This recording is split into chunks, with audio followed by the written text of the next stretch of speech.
నమస్తే ఫ్రెండ్స్, నా పేరు తులసి చందు. తెలంగాణలో కులగణన దేశవ్యాప్తంగా సంచలనం సృష్టించబోతోందా? కుల సర్వే కులం ఉపకులం మొదలుకొని ఆస్తిపాస్తులు అప్పుల వరకు తెలంగాణలో కాంగ్రెస్ ప్రభుత్వం కులాల వారీగా జనాభా లెక్కల్ని సేకరించి ఒక భారీ ప్రోగ్రామ్ ని మొదలుపెట్టింది. 3 వారాల పాటు జరిగే ఈ కులగణనతో ఏ కులాల జనాభా ఎంతుందో లెక్కలు తేల్చేస్తారు. అసలు ఎందుకు ఈ లెక్కలు? 21వ శతాబ్దంలో కూడా ఏ కులం ఎంతమంది ఉన్నారు, ఏ మతం వాళ్ళు ఎంతమంది ఉన్నారు అనే లెక్కలు తీయడం అవసరమా? టీనేజర్లకు, మోడర్న్ యూత్ కి ఇది ఒక సోది వ్యవహారం లాగా అనిపించవచ్చు. మరి దీని అసలు ప్రయోజనం ఏంటి? ఈ కులగణనతో ఆర్థిక, సామాజిక, రాజకీయ మార్పులు వస్తాయా? ఖచ్చితంగా పెను మార్పులు సృష్టించవచ్చు అని చెప్పి కాంగ్రెస్ అగ్రనాయకత్వం నమ్ముతోంది. అందుకే వ్యూహాత్మకంగా ఈ కులగణన చేపట్టింది. The caste census now is a central pillar of thinking about equity in this country. जाति जनगणना का भी कराएंगे। जो जनसंख्या है उसकी भागीदारी उतनी होनी चाहिए। यहाँ भी जाति जनगणना कराई रहेगा। దేశంలో బీజేపీ మత రాజకీయాలను ధీటుగా అడ్డుకోవాలి అంటే కులగణనతో మాత్రమే సాధ్యము అని చెప్పి కాంగ్రెస్ పార్టీ అగ్రనేత రాహుల్ గాంధీ భావిస్తున్నారు. కాబట్టి ఇప్పుడు తెలంగాణలో ఈ కులగణన జరుగుతోంది. కాంగ్రెస్ పార్టీ పొలిటికల్ వ్యూహంతో పాటు కులగణన గురించి డీప్గా ఈ వీడియోలో డిస్కస్ చేద్దాము. ఈ వీడియో ఎక్కువ మందికి చేరడానికి మీ లైక్ హెల్ప్ అవుతుంది. మన ఛానల్ని ఇప్పటిదాకా సబ్స్క్రైబ్ చేయకపోతే ఖచ్చితంగా సబ్స్క్రైబ్ చేయండి. లోక్సభ ఎన్నికలకు ముందు నుంచి కూడా రాహుల్ గాంధీ ఏ కార్యక్రమానికి వెళ్ళినా కూడా కులగణన గురించి మాట్లాడుతున్నారు. दलित कितने? मैं आपसे पूछ लेता हूं, इस कमरे में दलित कितने हैं? देखिए, ये मजा देखिए, इस कमरे में ओबीसी कितने हैं? हाथ उठा के दिखा दीजिए, देखिए मजा। आईआईटी का जो एग्जाम लिख रहे हैं वो सारे के सारे अपर कास्ट के हैं और दलित फेल हो रहे हैं। तो फिर एक काम करो, दलितों से लिखवा के दिखाओ। ट्राई करते हैं। जाति जनगणना क्या है? जाति जनगणना से अगला कदम दिखेगा। जाति जनगणना में ये कहना कि जाति जनगणना सोल्यूशन है, नहीं। तो जाति जनगणना क्या दिखाएगा? किसकी कितनी आबादी है, दूसरे नंबर पे कौन कहां है। రాహుల్ గాంధీ ఎక్కడికి వెళ్ళినా ఏ కులం వాళ్ళు ఎంతమంది ఉన్నారు అని చెప్పి ఆరా ఎందుకు తీస్తున్నారో హైదరాబాద్లో జరిగిన కులగణన అభిప్రాయ సేకరణ సదస్సులో రాహుల్ గాంధీ ఒక టైటానిక్ ఎగ్జాంపుల్తో తను ఎందుకు కులాల గురించి అడుగుతున్నారో చెప్పారు. I think it was in 1912 that the biggest ship built till that day set sail between the United Kingdom and the United States. That ship was called Titanic. You must have heard of the name. 1912లో UK నుంచి అమెరికాకు ఒక నౌక బయలుదేరింది. దాని పేరు Titanic ship. దాన్ని తయారు చేసిన వాళ్ళు ఆ నౌక మునిగిపోదు అని చెప్పి బలంగా నమ్మారు. కానీ బయలుదేరిన కాసేపటికే సముద్రం అడుగునున్న ఐస్బర్గ్ను ఢీకొని ఆ నౌక మునిగిపోయింది. ఎందుకు? ఆ ఐస్బర్గ్ పైకి కేవలం 10% కనిపించింది, కానీ నిజానికి లోపల అదొక పెద్ద కొండ, కనిపించని కొండ. అలా కనిపించని కొండ లాంటిదే మన దేశంలో కూడా పైకి మొత్తం కనిపించని ఆ భారీ కొండే కుల వివక్ష. అది ఏ స్థాయిలో ఉందో గుర్తించకపోతే మొత్తం వ్యవస్థే మునిగిపోతుంది. అందుకే ఈ కులగణన అని చెప్పి రాహుల్ గాంధీ చెప్తున్నారు. Unanimously, the working committee has supported the idea of a caste census in the country. And I think it is a very, very progressive step, a very powerful step for the emancipation of the poor people in our country. సామాజిక న్యాయం జరగాలి అంటే అభివృద్ధి ఫలాలు అందరికీ సమానంగా అందాలి. అలా అందాలి అంటే ప్రభుత్వ సంక్షేమ పథకాలు వెనుకబడిన వర్గాల వాళ్ళకి అందేలాగా డిజైన్ చేయాలి. అందుకోసం ఏ కులం వాళ్ళు ఎంతమంది ఉన్నారు, ఆర్థికంగా సామాజికంగా వెనుకబడిన కులాలు ఏవి, ఆ కులం వాళ్ళు ఎంతమంది ఉన్నారు అనే పక్కా లెక్కలు తీయాలి. రిజర్వేషన్లు పక్కాగా అమలు చేయాలి అన్న కులగణన అవసరము అనేది ఒక బలమైన వాదన. నెక్స్ట్ ఇయర్ మన దేశంలో జనాభా లెక్కలు జరుగుతాయి అనే అభిప్రాయాలు ఉన్నాయి. అప్పుడు దేశవ్యాప్తంగా కులాలను కూడా లెక్కిస్తే అది దేశానికి ఒక ఎక్స్రే రిపోర్ట్ లాగా పనిచేస్తుంది అని చెప్పి రాహుల్ గాంధీ చెప్తారు. डेटा से कोई लड़ नहीं सकता। मैंने डेटा रख दिया कि भैया जाति जनगणना का डेटा है, ये लो भैया। 90 ब्यूरोक्रेट हैं, एक दलित बैठा है, एक आदिवासी बैठा है, इनका कोई हक नहीं है, बैठे हुए हैं, चुप बैठे हुए हैं कोने में। डेटा से पता लग जाएगा। और जाति जनगणना मतलब डेटा का बस। అందులో భాగంగానే తెలంగాణలో ముందే కులగణన చేసి తెలంగాణను ఒక రోల్ మోడల్గా చూపించాలి, దేశానికి కులగణన ఇంపార్టెన్స్ ఏంటో చెప్పాలి అనేది కాంగ్రెస్ పార్టీ ప్రస్తుతం భావిస్తోంది. I committed that we will carry out a national caste census. మేము జాతీయ స్థాయిలో కాస్ట్ సెన్సస్ చేస్తామని హామీ ఇవ్వడం జరిగింది. And we will demolish the artificial barrier of 50% reservations that has been placed in front of this country. ఇప్పటి వరకు ఏది ఉందో 50% వరకు రిజర్వేషన్స్ అది మేము ఎత్తేస్తామని చెప్పి నేను మనవి చేస్తున్నాను. And for me, Telangana is the model of the national caste census. December 7 నాటికి తెలంగాణలో కాంగ్రెస్ ప్రభుత్వం ఏర్పడి 1 year పూర్తవుతుంది. ఆ లోపే ఈ కులగణన చేసేసి రిపోర్ట్ రిలీజ్ చేయాలి అనేది వాళ్ళ టార్గెట్. ఇంతకీ ఇది ఎలా చేస్తారు అంటే ఈ సర్వే పేరు తెలంగాణ ప్రభుత్వ సామాజిక ఆర్థిక విద్యా ఉపాధి రాజకీయ కుల సర్వే. ఈ సర్వే కోసం మొత్తం 75 క్వశ్చన్స్ అడుగుతారు. 56 ప్రధాన ప్రశ్నలు, 19 అనుబంధ ప్రశ్నలు ఉంటాయి. పార్ట్ 1, పార్ట్ 2 కింద 8 పేజీల్లో మొత్తం సమాచారాన్ని అంతా సేకరిస్తారు. కుటుంబ సభ్యుల పేర్లు, వయసు, కులము, మతము, మాతృభాష, రేషన్ కార్డు ఉందా లేదా, ఉద్యోగము, వృత్తి, ఆదాయము, ఇల్లు, భూములు, రిజర్వేషన్ ప్రయోజనాలు, అప్పులు, ఇలా మొత్తం సమాచారం సేకరిస్తారు. సమాన అవకాశాలే ఈ సర్వే లక్ష్యము అని చెప్పి రేవంత్ రెడ్డి చెప్తున్నారు. Government of India has to take into consideration caste census in the national census in 2025. ఈ సర్వే తమ జీవితాల్లో ఎలాంటి మార్పు తెస్తుందా అని చెప్పి తెలంగాణలో ఉండే యువత పరిశీలనగా చూస్తున్నారు. 2 ప్రభుత్వాలు మారినా ఇప్పటికీ తెలంగాణలో నిరుద్యోగులు బిగించిన పిడికిళ్లను వదిలి చేతి నిండా పనిచేసుకునే పరిస్థితి రాలేదు. అలాంటి యువతకు ఈ వీడియో ద్వారా ఒక ముఖ్యమైన సూచన చేయాలనుకుంటున్నాను. టెక్నాలజీని అడాప్ట్ చేసుకోవడం ఏ ఉద్యోగానికైనా ఒక పునాదిలాగా మారింది. ప్రతి ఫీల్డ్ లో కూడా ఏఐ పాత్ర పెరిగిపోయింది. ఆర్టిఫిషియల్ ఇంటెలిజెన్స్ వాడడం తెలిసి ఉండడం అనేది అతిపెద్ద క్వాలిఫికేషన్ అయిపోయింది. ఇప్పుడు కెరియర్ గ్రోత్ లో ఏఐ టూల్స్ పాత్ర పెరిగిపోవడం వల్ల ఈ వీడియో చూస్తున్న వాళ్ళలో ఎవరైనా సరే ఏఐ నేర్చుకోవాలి అంటే, చాట్ జీపీటీని మీ జాబ్లోనో ఫ్యూచర్ జాబ్లోనో ఆపర్చునిటీస్ కోసం వాడుకోవాలి అంటే వాళ్ళకు ఒక అవకాశం. 3 గంటల పాటు హ్యాండ్స్ ఆన్ ఎక్స్పీరియన్స్ ఫ్రీగా పొందొచ్చు. గతంలో 1000 మందికి మాత్రమే ఈ అవకాశం ఉండేది. ఇప్పుడు ముందుగా రిజిస్టర్ చేసుకున్న 1500 మందికి ఈ అవకాశం ఇస్తున్నారు. ఇది కంప్లీట్లీ ఫ్రీ. నేను కూడా గతంలో అటెండ్ అయ్యాను. 20+ AI tools, ChatGPT hacks ని నేను నేర్చుకున్నాను. మీరు ఏ ఫీల్డ్ లో ఉన్నా ఈ హ్యాండ్స్ ఆన్ ఎక్స్పీరియన్స్ ని పొందొచ్చు. ఎక్సెల్ స్కిల్స్ కానీ, డేటా అనాలిసిస్ కానీ, ప్రెజెంటేషన్ హ్యాక్స్ కానీ, పర్సనల్ బ్రాండింగ్ గురించి కానీ తెలుసుకోవచ్చు.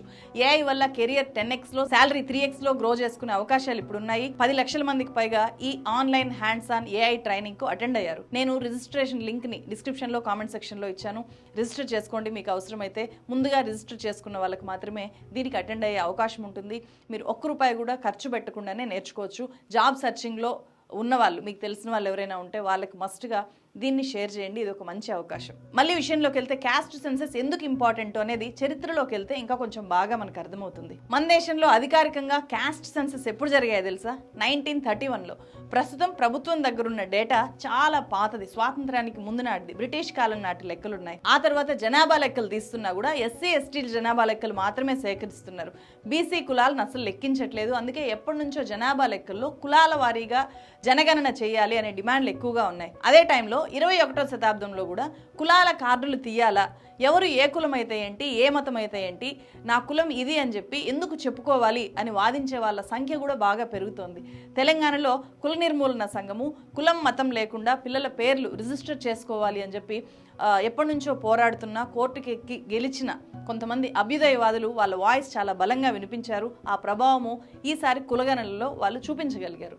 అందరూ కులాన్ని చెప్పడం కరెక్ట్ కాదు, నో క్యాస్ట్ నో రిలీజియన్ అనే కాలం పెట్టాలి అని చెప్పి డిమాండ్ చేశారు, సాధించుకున్నారు. కుల నిర్మూలన సంఘం హైకోర్టులో పిల్లేసింది. హైకోర్టు ఆదేశాలతో తెలంగాణ కులగణనలో ఇప్పుడు దేశంలోనే ఫస్ట్ టైం అని కూడా చెప్పొచ్చు. మాకు ఏ కులం లేదు, మాకు ఏ మతం లేదు అని చెప్పి ప్రజలు నమోదు చేసుకునే అవకాశం ఇప్పుడు ఉంది. అట్లాంటి కాలమ్స్ ని చేర్చారు. ఇది గొప్ప విజయం. చివరికి సమాజం మొత్తము కూడా కులరహిత మతరహిత సమాజంగా మారాలి అనేది అంతిమ దశ కదా. అలాంటి దశకు చేరుకోవడానికి కుల నిర్మూలన సంఘం కానీ, అభ్యుదయవాదులు కానీ తెలంగాణలో చాలా గొప్ప కృషి చేశారు. వాళ్ళందరికీ కూడా మన ఛానల్ తరఫున హృదయపూర్వక ధన్యవాదాలు, అభినందనలు. మన దేశానికి స్వాతంత్రం వచ్చిన తర్వాత 1951లో ఫస్ట్ టైం జనాభా లెక్కలు తీయడం మొదలైంది. అప్పటి నుంచి ఎస్సీ ఎస్టీల సమాచారం సేకరించారు తప్ప ఇతర వెనుకబడిన వర్గాల సమాచారం తీయలేదు. అందుకు కారణము ఫస్ట్ ప్రధాని జవహర్లాల్ నెహ్రూకి కులం అని చెప్పి వాడడము అనేది ఒక సంకుచిత భావనలాగా అనిపించిందంట. సో అలా ఎందుకు లెక్కలు తీయాలి, వెనుకబడిన వర్గాలు, డిప్రెస్డ్ క్లాసెస్ అనే మాట వాడాలి అని చెప్పి ఆయన భావించేవారంట.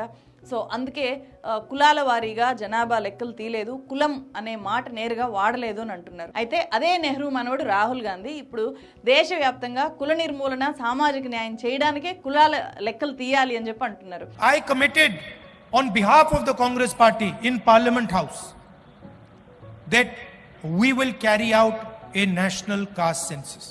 కులాల వారీగా అనేక రాష్ట్రాల్లో ప్రాంతీయ పార్టీలు ఏర్పడ్డాయి. వెనుకబడిన కులాలకు విద్యా సంస్థలు, ఉద్యోగాల్లో రిజర్వేషన్లు ఇవ్వాలి అని చెప్పి పెద్ద ఉద్యమాలు జరిగాయి. ఎస్సీ ఎస్టీల మాదిరిగా బీసీలను కూడా రాజ్యాధికారంలో భాగస్వాముల్ని చెయ్యాలి అనే వాదన గతంలో కంటే ఇప్పుడు బాగా పెరిగింది. దీంతో 1979లో అప్పటి కేంద్ర ప్రభుత్వము సామాజికంగా ఆర్థికంగా వెనుకబడిన కులాలకు రిజర్వేషన్లు కల్పించాలి అని చెప్పి మండల్ కమిషన్ని వేసింది. ఆ కమిషన్ దేశవ్యాప్తంగా 52% మంది బీసీలు ఉన్నారు అని చెప్పి లెక్క తేల్చి ఒక రిపోర్ట్ ఇచ్చింది. ఒక రకంగా స్వాతంత్రం తర్వాత బీసీలు ఇంతమంది ఉన్నారు అని చెప్పి మండల్ కమిషన్ మాత్రమే చెప్పగలిగింది. ఇది చాలా పెద్ద సంచలనం సృష్టించిన రిపోర్టు. అయితే రాజ్యాంగపరంగా మొత్తం రిజర్వేషన్లు 50% దాటకూడదు అనే నిబంధనలు ఉన్నాయి కదా, అందుకే బీసీలకు 27% రిజర్వేషన్లు ఇవ్వాలి అని చెప్పి మండల్ కమిషన్ అప్పుడు సిఫార్సు చేసింది. ఈ మండల్ కమిషన్ రిపోర్ట్ మీద ఏ రిజర్వేషన్లు పొందని వాళ్ళు పెద్ద స్థాయిలో ఉద్యమాలు చేశారు. అనుకూలంగా వ్యతిరేకంగా దేశము అప్పుడు నిప్పులు కుంపట్లాగా మారింది.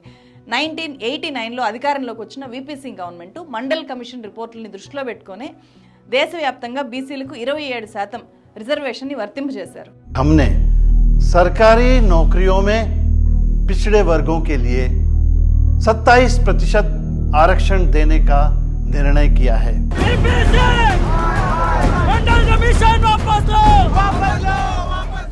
అప్పటి నుంచి దేశవ్యాప్తంగా బీసీలకు 27% రిజర్వేషన్లు వర్తిస్తున్నాయి. అయితే మా జనాభాకు తగ్గట్టుగా మాకు రిజర్వేషన్ ఇవ్వట్లేదు అనే అసంతృప్తి బీసీల్లో చాలా ఎక్కువగా ఉంది. 2011లో కులాలు వాళ్ళ సామాజిక స్థితిగతుల ఆధారంగా లెక్కలు తీయడం అనేది అప్పుడు యూపీఏ గవర్నమెంట్ మొదలుపెట్టింది. అది పూర్తయ్యేసరికి 2015 అయింది. అప్పటికి యూపీఏ దిగిపోయి కేంద్రంలో బీజేపీ అధికారంలోకి, ఎన్డీఏ అధికారంలోకి వచ్చింది. ఆ కులాల లెక్కల్లో తప్పులున్నాయి అని చెప్పి మోదీ గవర్నమెంట్ ఆ రిపోర్టుని బయట పెట్టలేదు.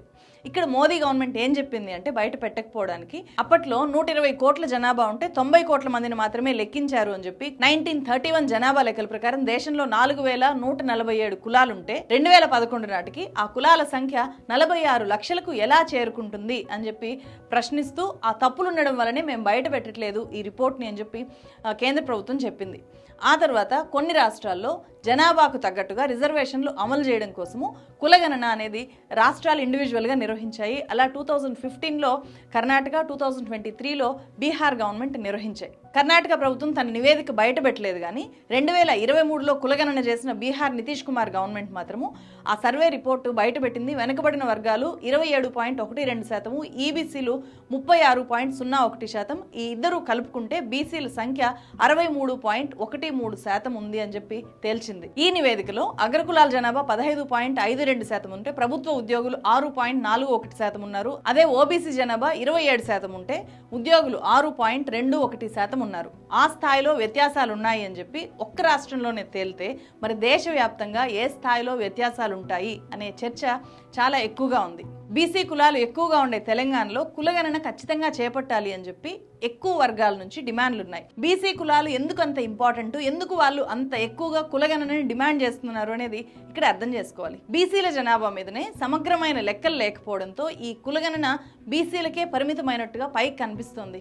బీసీల లెక్కలు అనేది ఇప్పుడు ప్రస్తుతం ఒక బ్రహ్మ పదార్థం లాగా తయారైంది. అందుకు కారణము బీసీ కులాల లెక్కింపులో చాలా చిక్కులు ఉండడం. ఒక రాష్ట్రంలో బీసీగా ఉన్న కులము ఇంకో రాష్ట్రంలో ఓసీగా ఉన్న సందర్భాలు కూడా ఉన్నాయి. బీసీలకు అన్యాయం జరుగుతోంది అనే ఆందోళనతో చాలామంది తమను కూడా బీసీలో చేర్చాలి, మాకు రిజర్వేషన్ ఇవ్వాలి అనే డిమాండ్లు కూడా కొన్ని కులాల నుంచి వినిపిస్తున్నాయి. మన దేశానికి స్వాతంత్రం వచ్చిన టైంలో 2000 దాకా మన దేశంలో బీసీ కులాలు ఉన్నట్లు గుర్తించారు. 1979-80లో వచ్చిన మండల్ కమిషను మన దేశంలో 3743 వెనుకబడిన కులాలు ఉన్నాయి అని చెప్పి చెప్పింది. 2006కు వచ్చేసరికి ఆ కులాలు కాస్త 5013కు పెరిగాయి. అలా ఈ జాబితా పెరిగిపోతూనే ఉంది. కేంద్ర ప్రభుత్వం మాత్రం ప్రస్తుతము 2633 కులాలనే బీసీ కులాలుగా గుర్తిస్తోంది. వాటికే ఈ కోటా అనేది వర్తింపజేస్తోంది. ఇక వివిధ రాష్ట్రాల్లో తీసుకుంటే 3150 దాకా కులాలు బీసీల కింద రిజర్వేషన్ పొందుతున్నారు. ఇక రాజకీయ రిజర్వేషన్ల విషయానికి వస్తే లోక్సభ, అసెంబ్లీలో ఎస్సీ ఎస్టీలకు రిజర్వేషన్లు ఉన్నాయి తప్ప బీసీలకు లేవు. చట్టసభల్లో బీసీలకు రిజర్వేషన్లు పెట్టాలి అనే డిమాండ్లు ఎప్పటి నుంచో ఉన్నాయి. స్థానిక సంస్థల ఎన్నికల్లో బీసీలకు రిజర్వేషన్లు 1986లో ఎన్టీ రామారావు ప్రభుత్వం ఫస్ట్ టైం ఇంప్లిమెంట్ చేసింది. అప్పట్లో ఆ కోటా 20%గా ఉంటే కోట్ల విజయభాస్కర్ రెడ్డి సీఎం అయిన తర్వాత ఆ రిజర్వేషన్లను 34%కి పెంచారు. మళ్ళీ 2019లో సుప్రీంకోర్టు తీర్పు ఆధారంగా కేసీఆర్ గవర్నమెంట్ 22%కి వాటిని తగ్గించింది. దీంతో రాష్ట్రంలో బీసీలకు అన్యాయం జరుగుతోంది అనే ఆందోళనలు ఎక్కువగా అయ్యాయి. అప్పటి నుంచి 2023లో తెలంగాణ ఎన్నికలకు ముందు ముందు బీసీ డిక్లరేషన్ పేరుతో కామారెడ్డి సభలో కాంగ్రెస్ పార్టీ బీసీలకు స్థానిక సంస్థల్లో 42% రిజర్వేషన్లు ఇస్తాము అని చెప్పి హామీ ఇచ్చింది. అంతకుముందు 2018 ఎన్నికలకు ముందు కూడా కులగణన చేస్తాము అని చెప్పి మేనిఫెస్టోలో ప్రకటించింది. దీంతో ఈసారి కులగణన చేసి తీరాలి అని చెప్పి కాంగ్రెస్ ప్రభుత్వం చాలా పట్టుగా ఉంది. అదే టైంలో గతంలో పెండింగ్ లో ఉన్న పిటిషన్ల మీద తెలంగాణ హైకోర్టు 3 నెలల్లో బీసీ కులగణన పూర్తి చేయాలి అని చెప్పి సెప్టెంబర్లో ఆదేశాలు ఇచ్చింది. దీంతో స్థానిక సంస్థల ఎన్నికలకు ముందే కులగణన చేపట్టి బీసీలకు రిజర్వేషన్లు కేటాయించాలి అని చెప్పి నిర్ణయం తీసుకుంది. ఒకవైపు కులగణన చేస్తూనే ఇంకోవైపు బీసీలకు రిజర్వేషన్ల కోసము ఏ కులాలు బీసీల్లోకి వస్తాయి, ఎంత జనాభా ఉంది, ఇలాంటివన్నీ తెలుసుకోవడానికి రిటైర్ ఐఏఎస్ అధికారి భూసాని వెంకటేశ్వరరావు ఆధ్వర్యంలో ప్రత్యేక బీసీ కమిషన్ ని ఏర్పాటు చేసింది. ఇవి తెలుసుకోవడం కోసమే. మొదట్లోనే చెప్పాను కదా, బీజేపీ మత రాజకీయాలకు కళ్ళెం వేయడానికే రాహుల్ గాంధీ వ్యూహాత్మకంగా కులగణన చేస్తున్నారు అని చెప్పి. అదెలా అనేది చూస్తే కాంగ్రెస్ పార్టీ కులగణన వెనుక చాలా పెద్ద రాజకీయ వ్యూహము దాక్కునుంది. బీజేపీని ఇరుకున పెట్టడానికే రాహుల్ గాంధీ కులగణన గురించి మాట్లాడుతున్నారు. బీజేపీ మొదటి నుంచి కూడా కులగణనకు వ్యతిరేకంగా ఉంది. చాలా రాష్ట్రాల్లో అగ్రకులాల ఓట్ బ్యాంకుతో ఎన్నికల్లో గెలుస్తూ వస్తున్న బీజేపీ మెజార్టీ ప్రజల్ని ఏకం చేసి హిందుత్వ కార్డుతో రాజకీయ వ్యూహాలు పన్నుతూ గెలుస్తూ వస్తోంది. 2019లో రెండోసారి మోదీ ప్రధానిగా ప్రమాణ స్వీకారం చేసిన వెంటనే తన ఓట్ బ్యాంకును కాపాడుకునే ప్రయత్నంలో భాగంగా అగ్రకులాల్లో ఆర్థికంగా వెనుకబడిన వర్గాలకు విద్య, ఉద్యోగాల్లో రిజర్వేషన్లు కల్పిస్తూ 10% కోటా తీసుకుని వచ్చారు. అదే ఈడబ్ల్యూఎస్ కోటా. ఇప్పుడు కులాల వారీగా హిందువుల లెక్కల్ని తీసి బీసీలకు రిజర్వేషన్లు కల్పిస్తే గంపగుత్తగా తమ వైపే ఉన్న హిందువుల ఓట్ బ్యాంకుకు చిల్లు పడుతుంది అనే ఆందోళన బీజేపీలో ఎక్కువగా ఉంది. 2021లోనే ఆ పార్టీ కులగణన సాధ్యం కాదు అని చెప్పి సుప్రీంకోర్టుకే చెప్పింది నేరుగా. ప్రధానమంత్రి నరేంద్ర మోదీ కులగణనతో కాంగ్రెస్ పార్టీ విభజన రాజకీయాలు చేస్తోంది అని చెప్పి డైరెక్ట్ గా విమర్శలు చేస్తున్నారు. కాంగ్రెస్ और जातियों से लड़ाना चाहती है, अपनी ही अलग अलग जातियों में बंटकर झगड़ा करेंगे तो कांग्रेस इसका फायदा उठाएगी. మొదట్లోనే చెప్పాను కదా, చాలా పెద్ద వ్యూహం ఇది అని చెప్పి. బీజేపీ ఏదైతే మత రాజకీయాల పేరుతో మొత్తం హిందువులంతా ఒకటే, కులాలు ఏమీ లేదు అని చెప్పి రాజకీయం చేస్తూ వచ్చిందో, ఇప్పుడు అలా కాదు. వెనుకబడిన కులాలు చాలా ఎక్కువ మంది ఉన్నారు, అగ్రకులాలు చాలా తక్కువ మంది ఉన్నారు. రాజకీయ ప్రయోజనాలు, ఆర్థిక ప్రయోజనాలు, వ్యాపార ప్రయోజనాలు, రిజర్వేషన్లలో కూడా వాళ్ళే ఎక్కువ వాటా తీసుకుంటున్నారు. అలా కాకుండా ఏ కులం వాళ్ళు ఎంత ఎక్కువ మంది ఉంటే వాళ్ళకి అంత వాటా న్యాయంగా దక్కాలి, అదే సామాజిక న్యాయం అనేది రాహుల్ గాంధీ మొదలుపెట్టిన ఒక కొత్త రకం పాలిటిక్స్, కొత్త తరహా రాజకీయము. బీజేపీని సరిగ్గా కౌంటర్ చేయడము దీంతోనే సాధ్యమవుతుంది. ఈ కులగణన అనేది అతిపెద్ద వ్యూహము అని చెప్పి రాహుల్ గాంధీ భావిస్తున్నారు. కాబట్టి తెలంగాణలో ఆ కులగణనని విజయవంతంగా చేస్తే, ఎందుకంటే వెనుకబడిన వర్గాల ప్రజలు ఎక్కువగా ఉన్న రాష్ట్రాల్లో తెలంగాణ కూడా టాప్లో ఉంటుంది. సో ఇక్కడ వెనుకబడిన వర్గాలకు ఎక్కువ ప్రాధాన్యత ఇవ్వడము, ఎక్కువ ప్రయోజనాలు కల్పించడం వల్ల వీళ్ళని కేవలం మెజారిటీ హిందువులుగా ఓట్ బ్యాంక్గా చూస్తున్న బీజేపీ తరహా పాలిటిక్స్కి అది కౌంటర్ అవుతుంది అనే ఒక కౌంటర్ మెకానిజంలో భాగంగా రాహుల్ గాంధీ ఈ కులగణన అనే అంశాన్ని రాజకీయంగా చూస్తున్నారు అనేది ఇక్కడ అర్థం చేసుకోవాలి. ప్రస్తుతం చాలా రాష్ట్రాల్లో SC ST vote bank Congress వైపు ఎక్కువగా మొగ్గు చూపుతూ ఉంటుంది. బీసీల్లో మిశ్రమ స్పందన వస్తూ ఉంటుంది. కొన్ని బీసీ కులాలు బీజేపీ వైపు ఉంటే, కొన్ని బీసీ కులాలు కాంగ్రెస్ వైపు ఉండడం లాంటి పరిస్థితి ఉంటుంది. కానీ రాహుల్ గాంధీ వ్యూహం ఏంటంటే ఎస్సీ ఎస్టీలతో పాటు బీసీలను కూడా టార్గెటెడ్గా కాంగ్రెస్ పార్టీ వైపు మళ్లించుకోవడానికి ఈ కులగణన హెల్ప్ అవుతుంది అని చెప్పి నమ్ముతున్నారు. తెలంగాణ రాష్ట్రంలో కులగణన చేపట్టడానికి ఇంకొక ముఖ్యమైన కారణము, ఈ రాష్ట్రంలో అత్యధిక జనాభా బీసీలు. బహుజనవాదానికి తెలంగాణ రాష్ట్రంలో ఉన్నంత స్పేస్ మరెక్కడా లేదు అని కూడా చెప్పాలి. ఓబీసీ కోటాలో దేశవ్యాప్తంగా 2633 కులాలుంటే కేవలం తెలంగాణ రాష్ట్రంలోనే 186 కులాలు రిజర్వేషన్ తీసుకుంటున్న కులాలు ఉన్నాయి. ఇంకా చాలా కులాలు మమ్మల్ని కూడా బీసీ కేటగిరీలో చేర్చాలి, రిజర్వేషన్ ఇవ్వాలి అని చెప్పి డిమాండ్ చేస్తున్నాయి ఆ కుల సంఘాలు. తెలంగాణ వచ్చిన తర్వాత కేసీఆర్ గవర్నమెంట్ వివిధ సంక్షేమ పథకాలు అమలు చేస్తూ బీసీలని ప్రధాన ఓట్ బ్యాంక్గా చేసుకోవడానికి చాలా ప్రయత్నాలు చేశారు. ఆ ఓట్ బ్యాంక్ని తమ వైపు తిప్పుకోవాలి అంటే కులగణన చేసి కంప్లీట్ ఓట్ బ్యాంక్గా బీసీలని తమకు పర్మనెంట్ ఓట్ బ్యాంక్గా మార్చుకోవాలి అని చెప్పి ఇక్కడ రాష్ట్రంలో ఉండే కాంగ్రెస్ కూడా భావిస్తోంది. తెలంగాణలో ఈ కులగణనతో మంచి ఫలితాలు సాధించి దేశంలో కులగణనకు పార్లమెంటు వేదికగా మోదీ సర్కార్ మీద ఒత్తిడి పెంచాలి అనేది ఇక్కడ కాంగ్రెస్ పార్టీ వ్యూహం. అయితే తెలంగాణలో విచిత్రమైన పరిస్థితి ఎదుర్కొంటున్న పార్టీ బీఆర్ఎస్.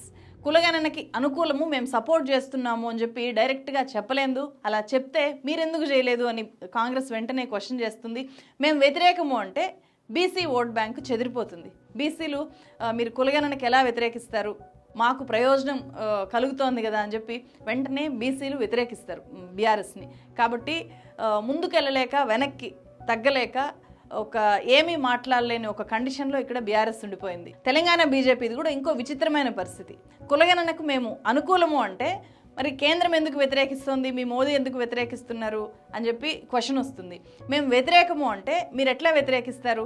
ముఖ్యంగా ఇక్కడ బండి సంజయ్ ఒక బీసీ, ఈటెల రాజేందర్ ఒక బీసీ, ఇలాంటి ప్రశ్నలు వస్తాయి. కాబట్టి వాళ్ళు ఇప్పుడు ఏమంటున్నారు, 2014లో సకల జనుల సర్వే చేశారు కదా కేసీఆర్ గవర్నమెంట్, ఆ రిపోర్ట్ని బయట పెట్టండి సరిపోతుంది, మళ్ళీ ఇప్పుడు ఎందుకు కులగణన చేస్తున్నారు అనే ఒక విచిత్రమైన వాదనని ఇక్కడ బీజేపీ వినిపిస్తుంది. వివరిస్తున్నది మరి కేసీఆర్ గారు నిర్వహించిన సమగ్ర కుటుంబ సర్వే రిపోర్ట్స్ ఏమైనాయి?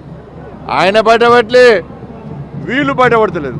వీళ్ళిద్దరు మళ్ళీ కాంగ్రెస్ పార్టీ ప్రభుత్వం మళ్ళీ కులగణన పేరుతోని మళ్ళీ సర్వే పేరుతో ఎందుకు ఇలా 150 కోట్ల రూపాయలు కేటాయించడం? కులగణన చుట్టూ రాజకీయాలు ఎలా ఉన్నా కూడా జనాభా ప్రకారం రిజర్వేషన్లు ఇవ్వాలా, సామాజికంగా ఆర్థికంగా వెనుకబాటు ప్రకారం రిజర్వేషన్లు కల్పించాలా అన్నది ఇక్కడ పెద్ద ప్రశ్న. అయితే బీసీ కులాలు ఎప్పటి నుంచో కులగణన చెయ్యాలి అని చెప్పి కోరుకుంటున్నారు. కాబట్టి బీసీలకు రాజకీయంగా రిజర్వేషన్ అందుబాటులోకి రావడానికి, రాజకీయంగా అవకాశాలు పెరగడానికి కులగణన అనేది ఒక మార్గాన్ని సుగమం చేస్తుంది అని చెప్పొచ్చు.